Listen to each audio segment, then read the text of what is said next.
Hello everyone, my name is Jesus Torres and welcome to my channel, Rational Angles. I want to thank you today for joining the conversation. I want to talk today about something that's on everybody's mind, which is the price of gas. Ever since the beginning of the US-Iran conflict, everybody has been talking about the price of gas and how it's gone up a lot. Well, have you noticed that since the first day of the conflict when it was declared, we started seeing videos almost immediately that show that the price of gas was going to go up, and people were saying it's going to go up to $7 an hour or more? Do you recall that?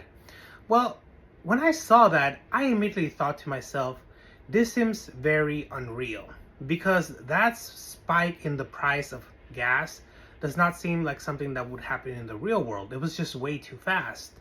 Why do I say this? Because that's not the way the gas industry works. If you ever, well, let's say we've all gone to the gas station before, I'm pretty sure.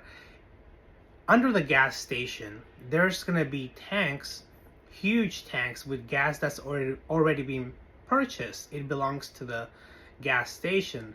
That gas price is not affected by whatever's going on outside the country. That gas price has been bought for and paid for. Now, so that would mean that the price that's published, outside of the gas stations and those big banners, it's not going to change. And also, gas stations pre-purchase gas from gas companies at set prices. So an outside factor would not affect the price that those gas stations agreed to buy the gas from the gas companies. There's a contract to that. So that also lends me to believe that the price we're seeing on those videos on YouTube is not real. On top of that, we have to also take into account that the country, just like any other country, has a national emergency reserve of millions of drums of oil. So in case something happens that would affect the price of gas, they can create a cushion to soften the effect on the consumer. So right there, knowing that, it helps us, realize that what we're seeing on those videos that saying that the price of gas is going to go up astronomically might not be true, or at least is being exaggerated. Now, another thing we have to take into consideration is that the United States does not purchase a lot of oil from the Middle East. The United States produces a lot of its own oil, which is why during political campaigns, presidential campaigns, we hear a debate between the left and the right about how they want to either restrict or increase the drilling in the United States. If you remember in the last presidential election, President Trump would say a lot of things like drill, drill, drill. It's because according to presidents and their policies, how much we drill is affected, and we rely mainly on our own oil. But if we ever need oil, we also purchase it from countries nearby, such as Canada and Mexico.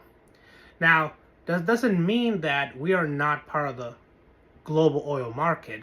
Of course, any oil that has yet to be pumped out is going to be affecting and reflecting the overall price of oil globally. Right now, let me just say this, it takes weeks for oil tankers to get from the Middle East to their destinations. So if we bought any, or the oil companies bought any oil from the Middle East, it would take weeks for it to get to America. So it would still go into creating more of let's say a cushion before the actual oil that's going to be affected in price due to the conflict in the Middle East would actually start being priced and sold. And I want to say that this talk about the price of gas, while it is real, it is true that the price of gas has gone up. We've all seen it when we go when we all go pump gas. We all see that the price has gone up. But it reminds me a lot during the presidential election.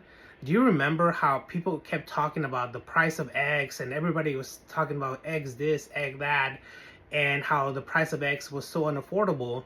Well, the media is doing the same thing they did with eggs to the price of gas.